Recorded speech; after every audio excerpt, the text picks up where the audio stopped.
وقالت امرأة فرعون قرة عين لي ولك لا تقتلوه عسى أن ينفعنا أو نتخذه ولدا عسى أن ينفعنا أو نتخذه ولدا وهم لا يشعرون وأصبح فؤاد أم موسى فارغا إن كادت لتبدي به لولا أن ربطنا على قلبها لتكون من المؤمنين وقالت لأخته قصيه فبصرت به عن جنب وهم لا يشعرون. La femme de Pharaon dit: cet enfant sera une consolation pour moi et pour toi. Ne le tue pas, il pourrait nous être utile, ou peut-être le prendrons-nous pour fils. Il ne pressentait rien. Et le cœur de la mère de Moïse devint vide, au point où peu s'en fallut qu'elle ne divulgât tout.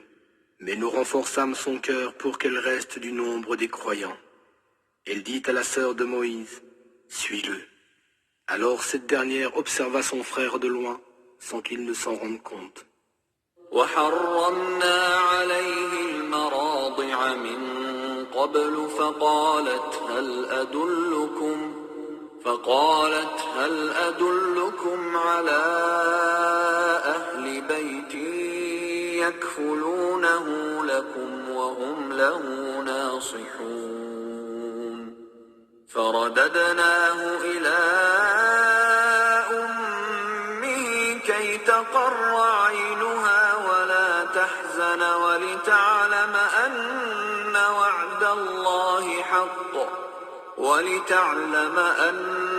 وعد الله حق ولكن أكثرهم لا يعلمون. Puis nous fîmes en sorte qu'il refuse le sein de toute nourrice.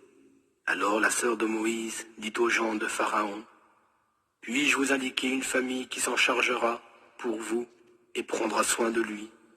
C'est ainsi que nous le rendîmes à sa mère, afin qu'elle soit réconfortée et qu'elle ne s'afflige plus, et afin qu'elle sache que la promesse de Dieu est vraie, mais la plupart d'entre eux ne savent pas. Assalamu alaikum wa rahmatullahi wa barakatuh. Que la paix soit sur vous, ainsi que la miséricorde et la bénédiction.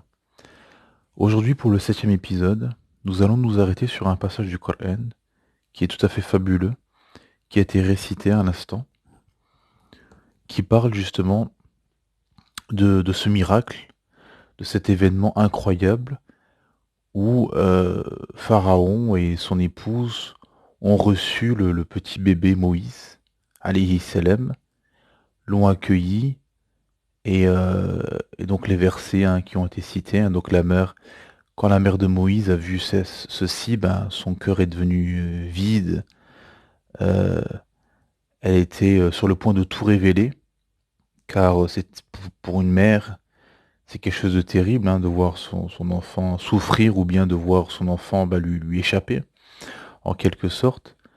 Et alhamdoulilah, il ne pressentait rien, et c'est la sœur de Moïse, de Moussa alayhi salam, qui est partie leur dire justement qui connaissait une dame qui pouvait allaiter ce bébé, qui était en vérité la mère de Moïse, et Allah subhanahu wa ta'ala lui a rendu sa mère.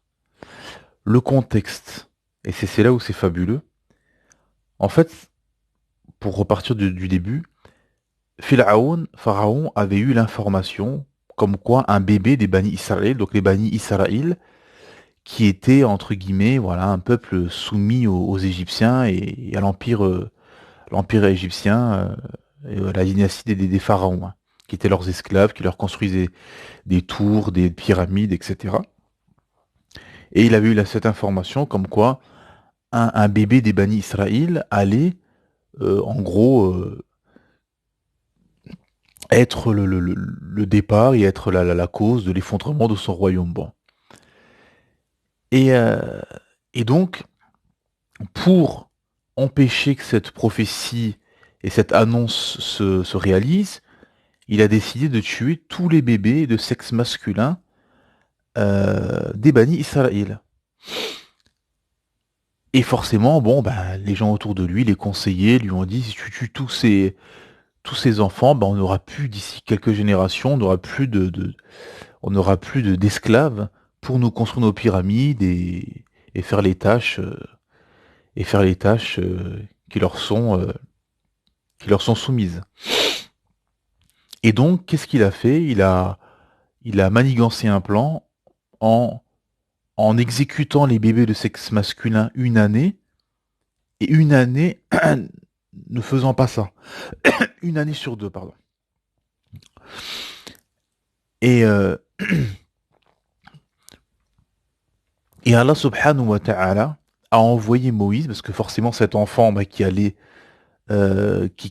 était justement la raison pour laquelle il tuait tous les bébés de sexe masculin, c'était Moïse en fait. Hein.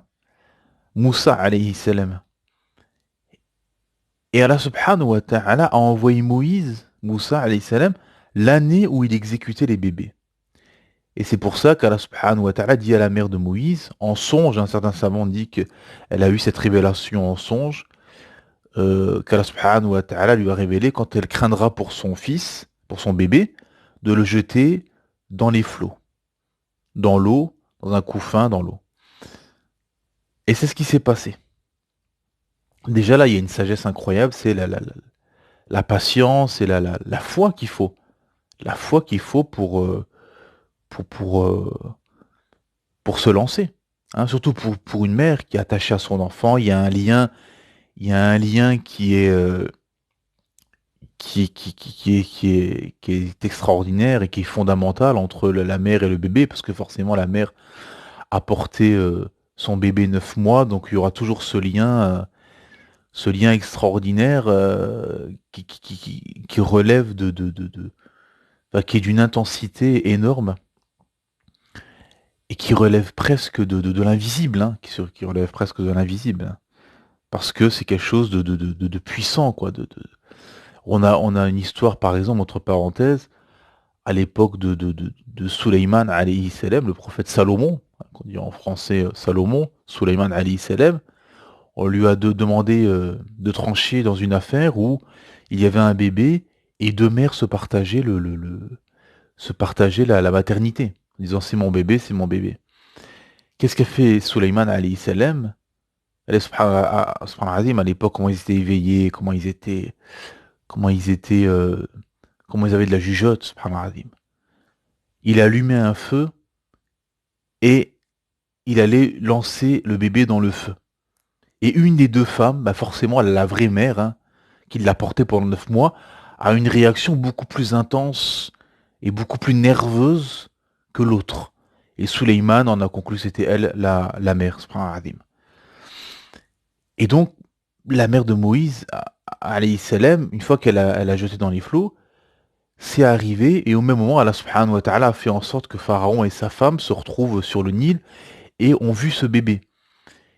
Et la femme de Pharaon a demandé à Pharaon de vouloir garder ce bébé. Elle était contente, elle voulait avoir ce bébé, etc. Elle était joyeuse à l'idée de garder ce bébé, etc. Et Pharaon, qui se doutait de rien, bah, a accepté. Et c'est là la sagesse énorme et le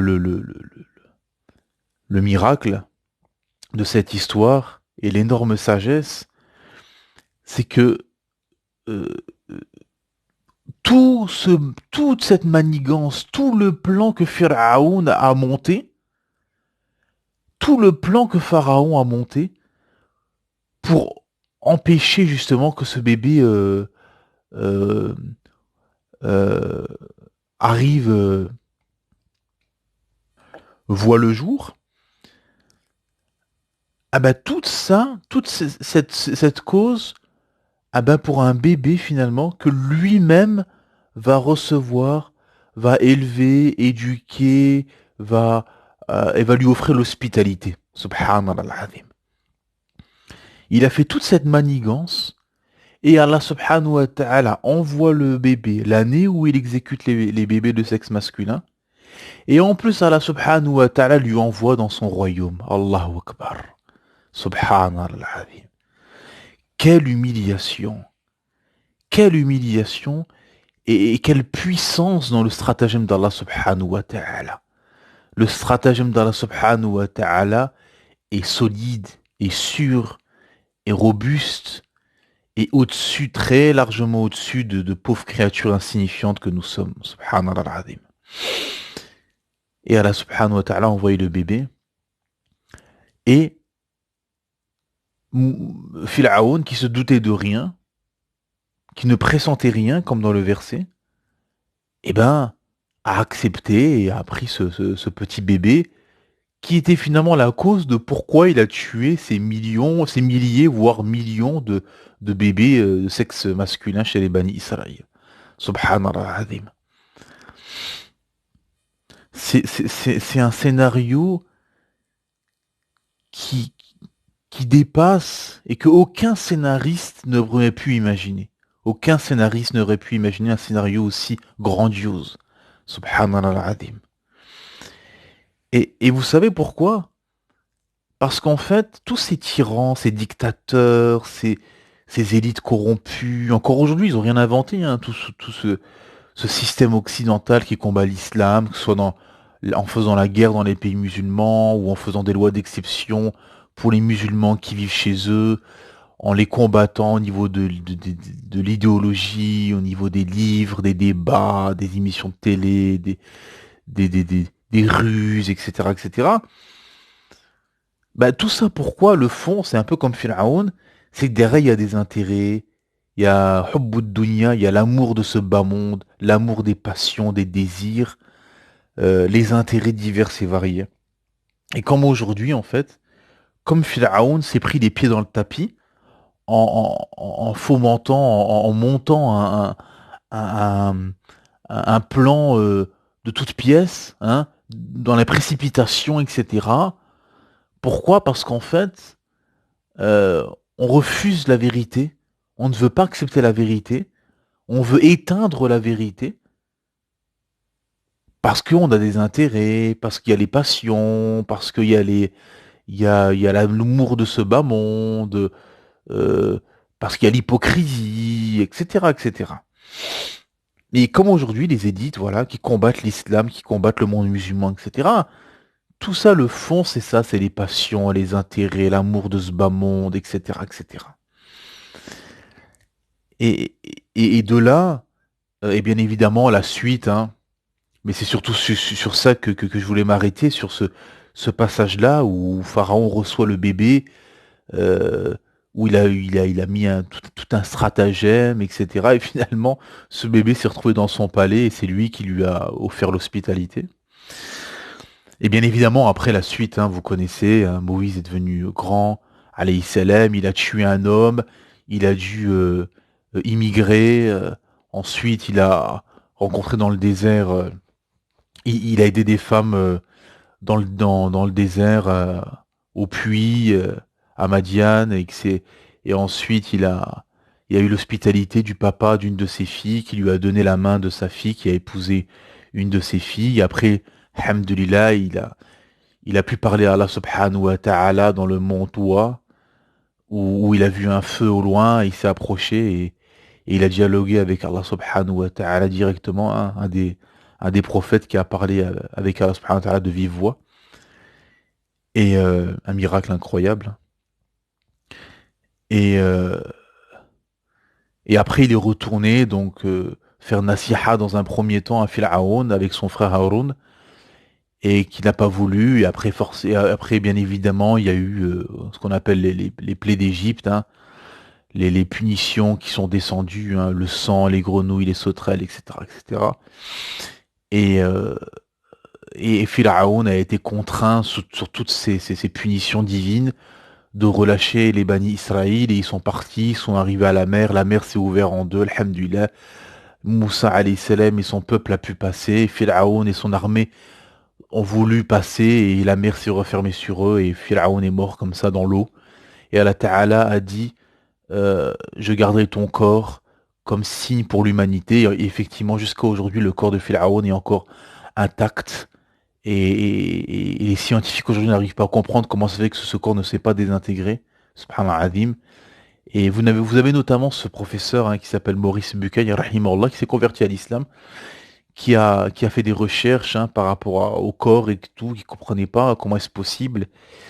Et en voyant les versets du Coran, il a admis que c'était la seule solution plausible, logique et rationnelle, un miracle divin.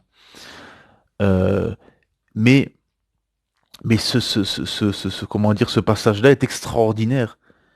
Il fait un plan, il tue les bébés de sexe masculin. Allah subhanahu wa ta'ala l'envoie l'année où il tue les bébés. Ensuite, Allah subhanahu wa ta'ala envoie le bébé Moïse chez Pharaon. C'est lui qui l'élève. Et après, il revient chez la mère de Moussa alayhi salam. Le bébé lui revient à la mère de Moïse pour l'allaiter. Subhanallah, comme si de rien n'était.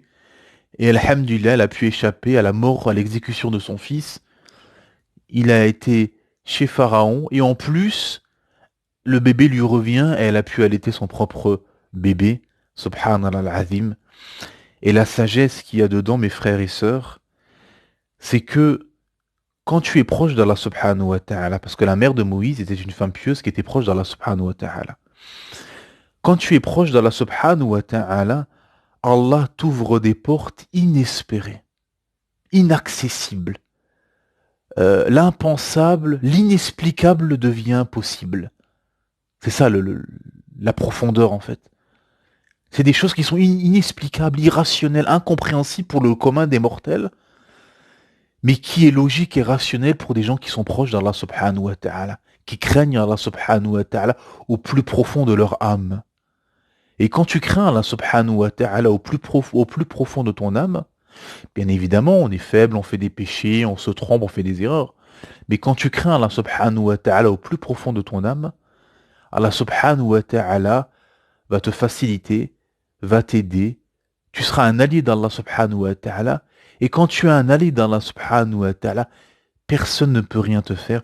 On a notamment ce hadith magistral qui dit que ceux qui font du mal ou du tort aux alliés d'Allah subhanahu wa ta'ala, Allah ta'ala leur déclare la guerre. La guerre, mes frères et sœurs. Il y a des gens dans ce bas monde qui sont des alliés d'Allah subhanahu wa ta'ala. Et ceux qui leur font du tort, Allah subhanahu wa ta'ala leur déclare la guerre. Et c'est ça qu'il faut comprendre. Vous avez des gens qui vous disent, par exemple au bled, vous savez, dans les pays musulmans, surtout au Maghreb, en Afrique, il y a rachwa, il y a des pots de vin, il y a de la corruption, il y a des choses, il y a des pots de vin, il y a du piston, il y a des choses un peu tordues. Certes, c'est vrai, malheureusement, qu'Allah guide les musulmans. Et beaucoup vous disent, ouais, tu peux pas être droit, toi aussi t'es obligé d'être tordu comme eux, ou bien si tu vis au milieu d'eux, ce sera difficile, on va te la mettre à l'envers. Ces gens-là, ils ont oublié qu'Allah subhanahu wa ta'ala est au-dessus de tout ça, et ils ont oublié que si la personne est droite et pieuse, Allah ta'ala lui mettra un chemin droit et lui mettra des gens droits sur son chemin. Vous avez des gens, ils disent oui, moi au bled on m'a fait ci, on m'a fait ça, mais est-ce que tout est droit? Et quand vous regardez la personne, parfois, ou souvent même, la personne elle-même elle est tordue. Comme on dit, Kamatoudine Touden, comme tu fais, on te fera. Donc vous avez des gens qui sont tordus, et sur leur chemin, ils tombent sur des gens tordus, etc. Et ils s'étonnent pourquoi. Ou ils sont pas clairs dans leur dîne, ils font pas les prières à l'heure, etc., etc., ainsi de suite. Si toi t'es droit, alhamdulillah, tu crains Allah subhanahu wa ta'ala, tu fais ce qu'il faut, tu te rapproches de ton créateur Allah ta'ala va te faciliter. Au milieu de la boue, de la traîtrise, de l'hypocrisie et de la mécréance, Allah ta'ala va te mettre un chemin droit, va te faciliter, va te mettre des gens sincères et des gens droits sur ton chemin. C'est ça la profondeur.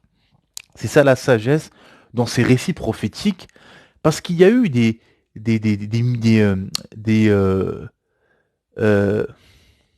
des milliers de prophètes, des milliers, voire des millions de récits prophétiques. Mais Allah subhanahu wa ta'ala nous a parlé de quelques prophètes et de quelques récits prophétiques dans toute l'histoire de l'humanité. Ces récits prophétiques, c'est pas pour nous occuper, pour des histoires comme ça qu'on va raconter, histoire de passer le temps ou de raconter ça à nos enfants sans sagesse et sans profondeur derrière. Non, c'est que derrière, en fait, il y a des messages divins. Il y a des messages d'Allah subhanahu wa ta'ala, il y a des profondeurs, il y a des secrets derrière. Tout se répète inéluctablement. Tout ce que les prophètes ont subi, on les subira. Tout ce que les prophètes ont eu comme victoire, on aura ces victoires. Si on est pieux, bien évidemment, si on est droit. Tout le cheminement, etc., des prophètes, dans leur récit, dans leur vie, on passera par là. On passera par là. Le prophète Mohammed sallallahu alayhi wa sallam, ça a été difficile, ça a été dur, il y a eu des épreuves. Ils étaient dans le désert en train de casser des cailloux, et le prophète sallam dit, louange à Allah, alhamdulillah, Allah Ta'ala nous a donné les trésors des Perses et des Roums, et des Romains, de l'Empire byzantin, plutôt pour l'époque précisément, c'est l'Empire byzantin. Et l'Empire perse, donc l'Iran actuel. Et Sahaba ne comprenaient pas. On est au milieu du désert, on a été chassés de nos terres, on n'arrive même pas à battre une petite tribu bédouine, et tu nous dis qu'on va avoir les trésors des deux empires qui dominent le monde. C'est comme si aujourd'hui on vous disait, vous allez avoir les trésors de la Chine et de l'Amérique, par exemple. Eh ben, oui.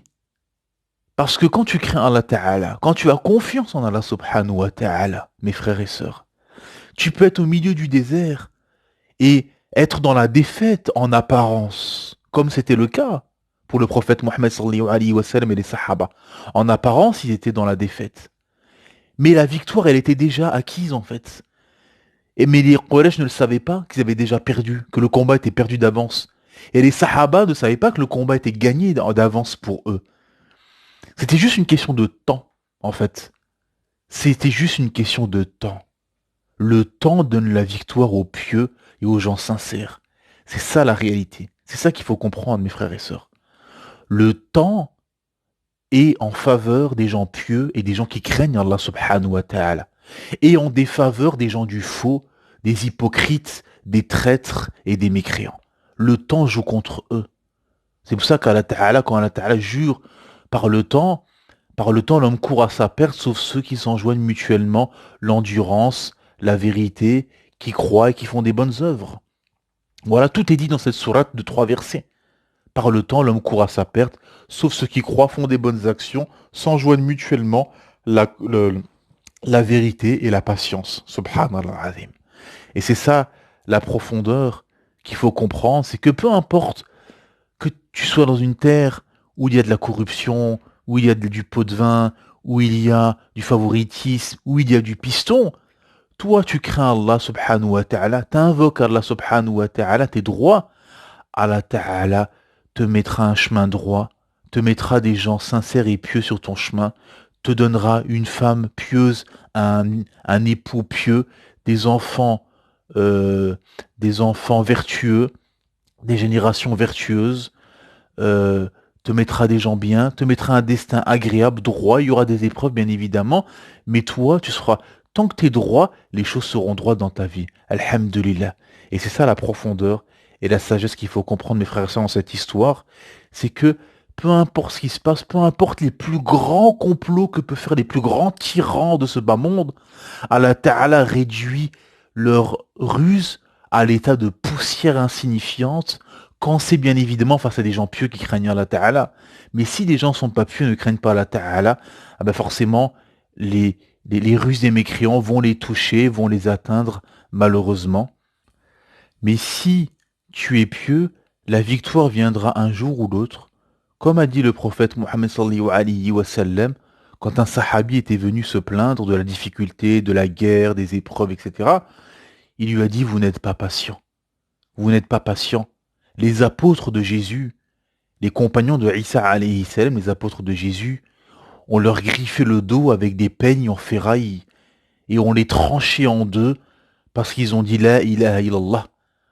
Il n'y a de Dieu qu'Allah subhanahu wa ta'ala.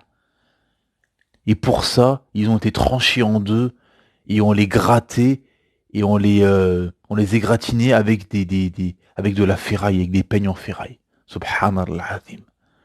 C'est ça qu'il faut comprendre. Il y aura des épreuves, des difficultés.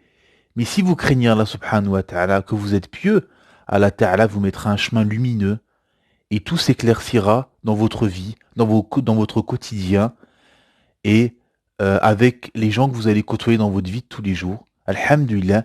Mais bien évidemment, la question est d'être pieux, de craindre Allah ta'ala et d'être sincère. Subhanaka Allahumma bihamdik, ashhadu an la ilaha illa ant, astaghfiruka wa atubu ilayk.